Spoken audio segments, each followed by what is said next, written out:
Hello and welcome to PrepEve, where we revolutionize how you prepare for IELTS. We have understood task achievement through semi-formal letter and the informal letter, and today we will be understanding task achievement through the formal letter. After doing that, we will be done with this particular parameter, which is the first parameter when it comes to letter writing.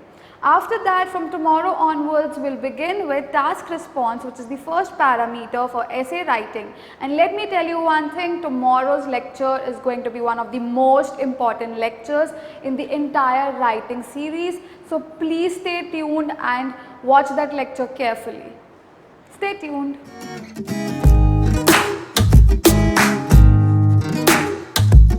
Let's move on to the formal letter. Let me read out the question, then we will understand how we identify a formal letter.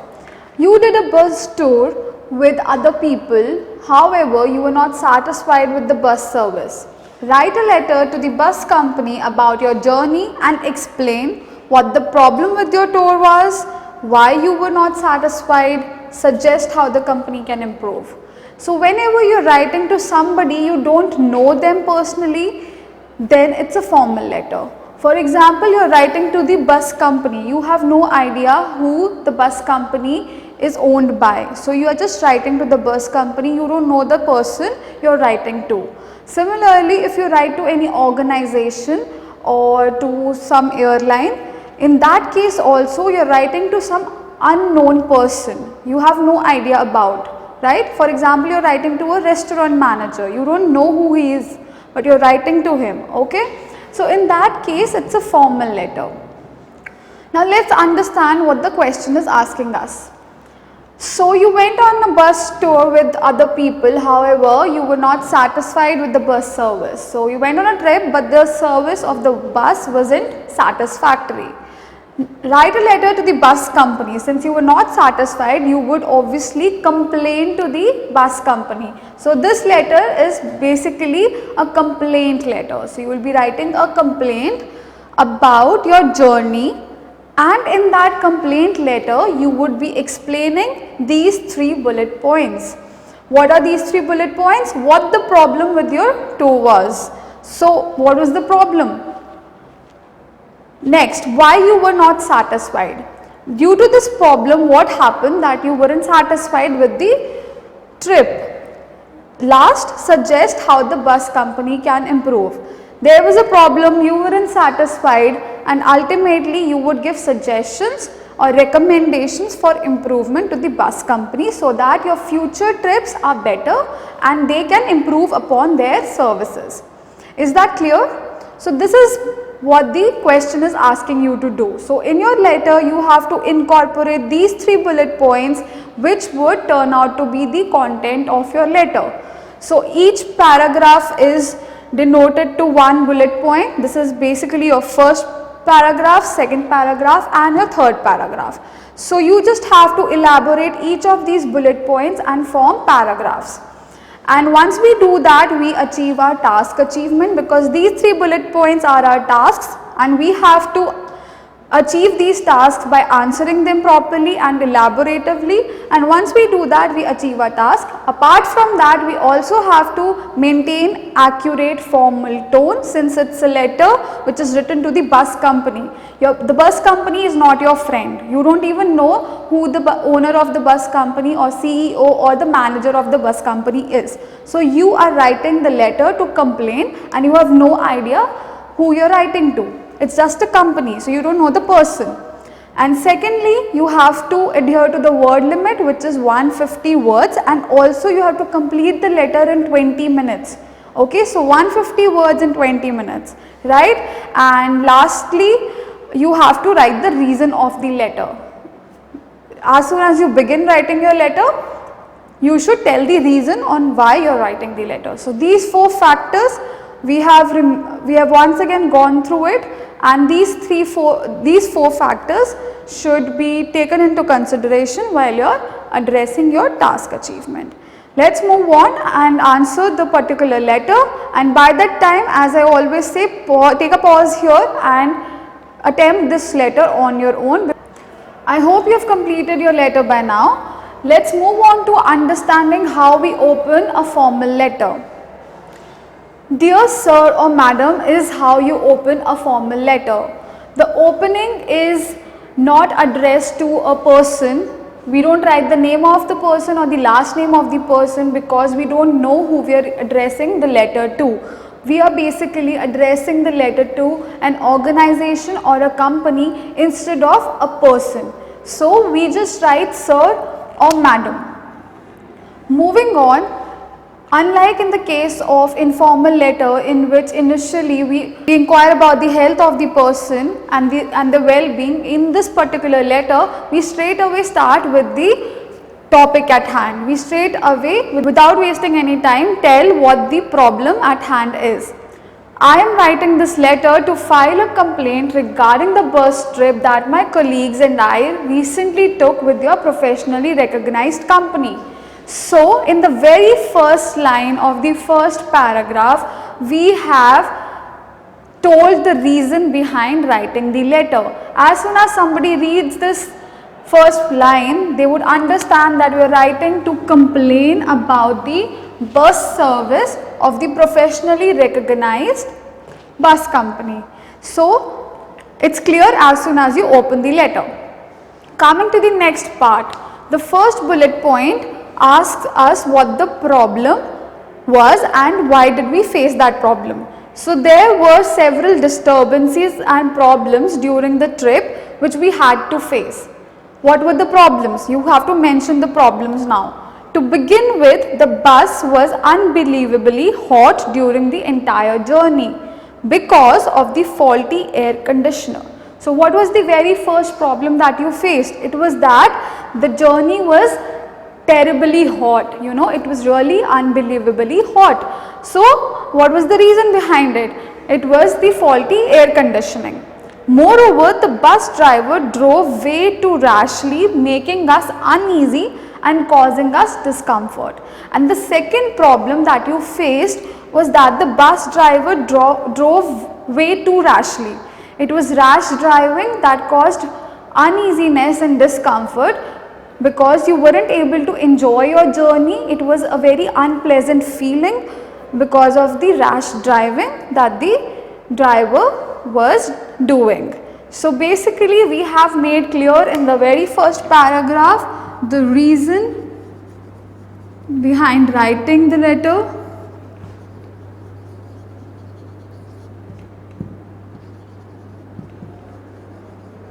And in the second paragraph, we have mentioned the problems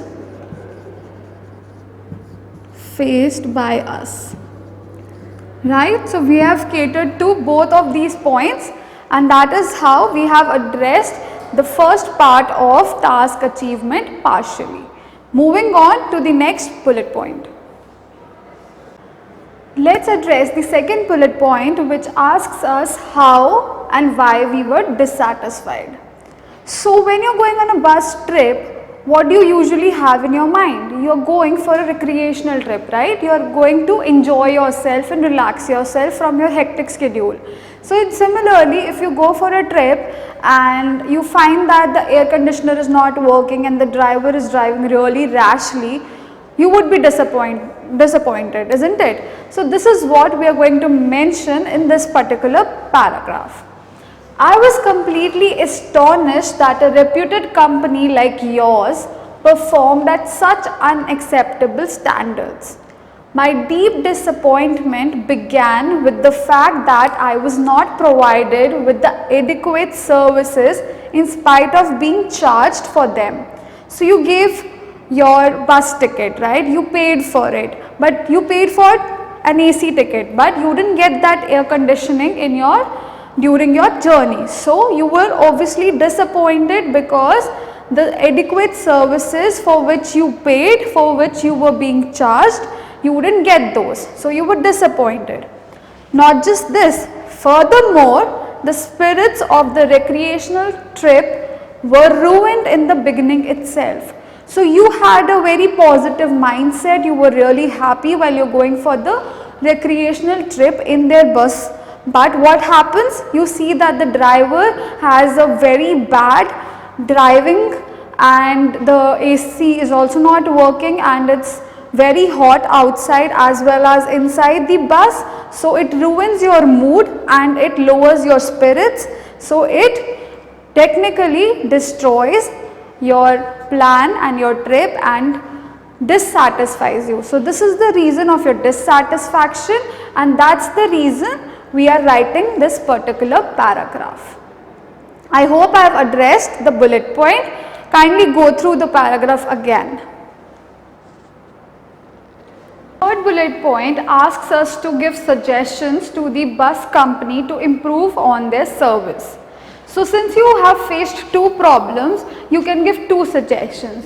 The first problem that you faced was that the air conditioner was not working properly, and the second problem was that the driver was not driving in the appropriate manner. So in this paragraph we will address that particular bullet point.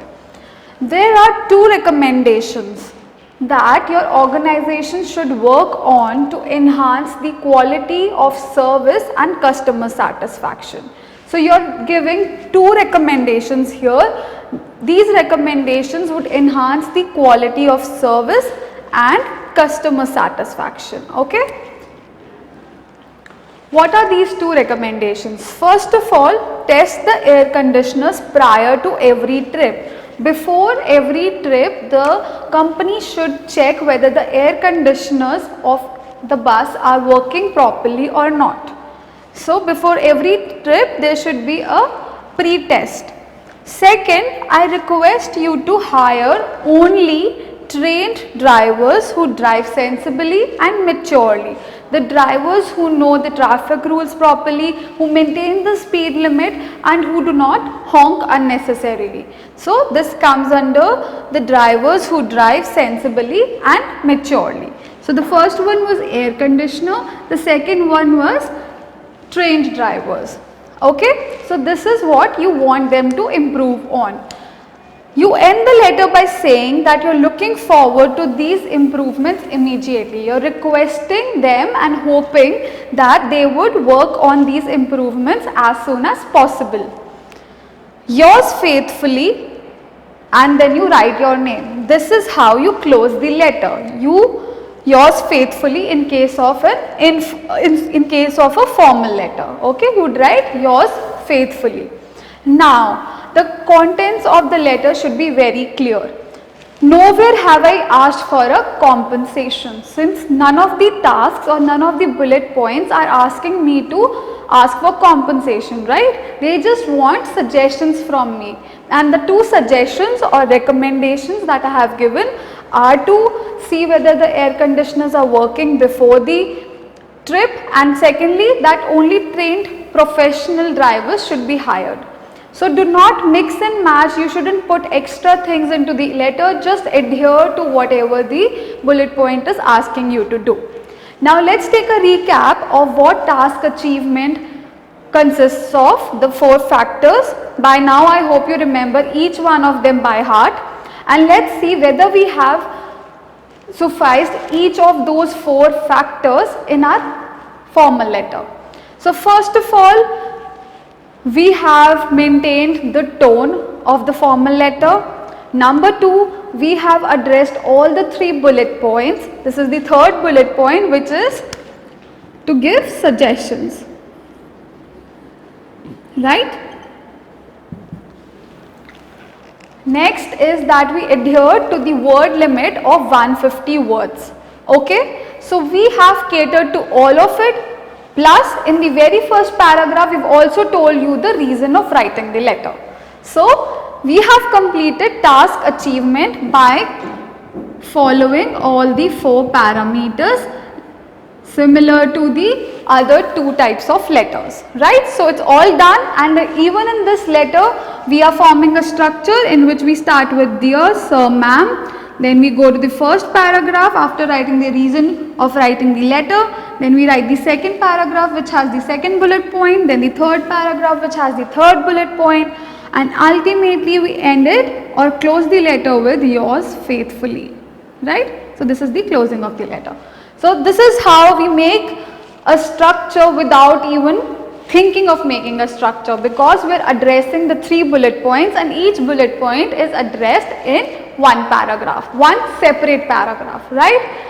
I hope you're clear with what a formal letter looks like. So that's about it for the task achievement enhancer series. I hope you liked it. I hope you understood what the first parameter is all about and what the 4 factors included in the parameter are all about. So hope you score good in this particular parameter, which has a weightage of 25%, and that's not all. We have other series coming up which would help you score better in each of these parameters, and you will astonish your IELTS examiner by scoring good on each of these parameters.